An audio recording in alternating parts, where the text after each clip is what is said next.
ఎప్పటి నుంచో కూటమి అధికారంలో వచ్చిన తర్వాత ఎప్పటి నుంచో ప్రతి ఒక్కరి యొక్క కళ రాజమహేంద్రవరం తిరుపతి యొక్క ఫ్లైట్ కనెక్టివిటీ ప్రతి ఒక్కరు కూడా కోరుకుంటున్నారు. మా అందరి యొక్క అభ్యర్థిని గౌరవించి ఈరోజు అధికారికంగా రాజమహేంద్రవరం తిరుపతి ఫ్లైట్ కనెక్టివిటీని గౌరవ మంత్రివర్యులు దుర్గేష్ గారు, తోటి శాసనసభ్యులు, కార్పొరేషన్ చైర్మన్స్ అందరూ కూడా ప్రారంభించుకోవడం జరిగింది.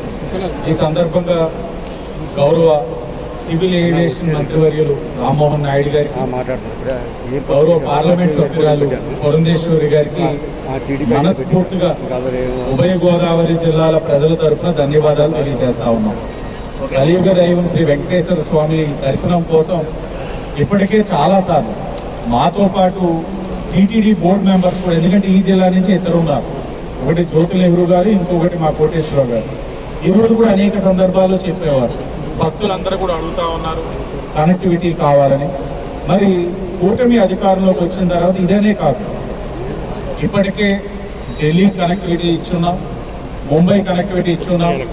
ఎక్కడికక్కడ ఒక మంచి ఆలోచనతో రోడ్ కనెక్టివిటీ ఎంత ప్రాధాన్యత ఇస్తా ఉందో కూటమి ప్రభుత్వం అంతే ప్రాధాన్యత ఫ్లైట్ కనెక్టివిటీ కూడా ఇవ్వడం జరుగుతూ ఉంది. పక్కనే ఉన్నారు మంత్రివర్యులు,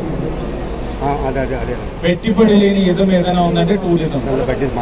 మేము కూటమి ఎన్నికల సమయంలో కూడా చెప్పాం, టెంపుల్ టూరిజం కి ప్రాధాన్యత ఇస్తామని అనేక సందర్భాల్లో చెప్పాం.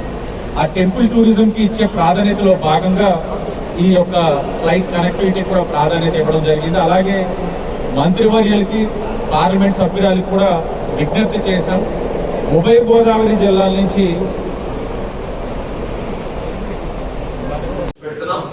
మిగిలిన కనెక్షన్ ఏవైతే ఉన్నాయో దాని మీద కూడా దృష్టి పెట్టి మనం పుష్కరాల సమయానికి బెనారస్ గురించి రెండు ప్రభుత్వాలు కూడా ఒక పక్కన నరేంద్ర మోదీ గారు, చంద్రబాబు నాయుడు గారు, పవన్ కళ్యాణ్ గారు వీళ్ళందరి తాలూకా సహకారంతో మేజర్ డెస్టినేషన్ గా తయారు చేయాలని, స్థానికంగా అన్ని రకాల సదుపాయాలు కూడా క్రియేట్ చేయాలని ఇప్పటి నుంచి అడుగులు కూడా వేస్తున్నాం. అక్కడ ఉన్న ఘాట్స్ కావచ్చు, రోడ్స్ కావచ్చు, పార్క్స్ కావచ్చు, అదర్ ఫెసిలిటీస్ కావచ్చు. దానితో పాటు కనెక్టివిటీ మోస్ట్ ఇంపార్టెంట్ కాబట్టి దానికి సంబంధించి ఎయిర్పోర్ట్ ను కూడా డెవలప్ చేయాలని టెర్మినల్ బిల్డింగ్ మరికొన్ని నెలల్లోనే పూర్తి చేసుకుని అది కూడా ఇనాగ్రేషన్ చేయడానికి సిద్ధపడుతున్నాం.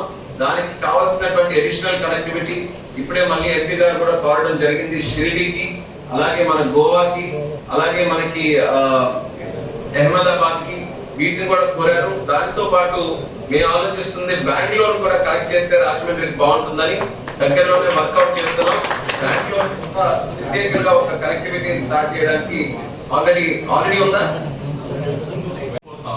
ఇది ప్రజల యొక్క ఆకాంక్ష. అలాగే ఇప్పుడు స్టార్ట్ చేసిన ఫ్లైట్స్ లో కూడా టైమింగ్స్, తిరుపతి సాటర్డే వెళ్తుంది, సాటర్డే కొద్దిగా దర్శనాలు ఇబ్బంది ఉంటుంది కాబట్టి దాన్ని ఏదైనా ముందుకు తీసుకురావాలి.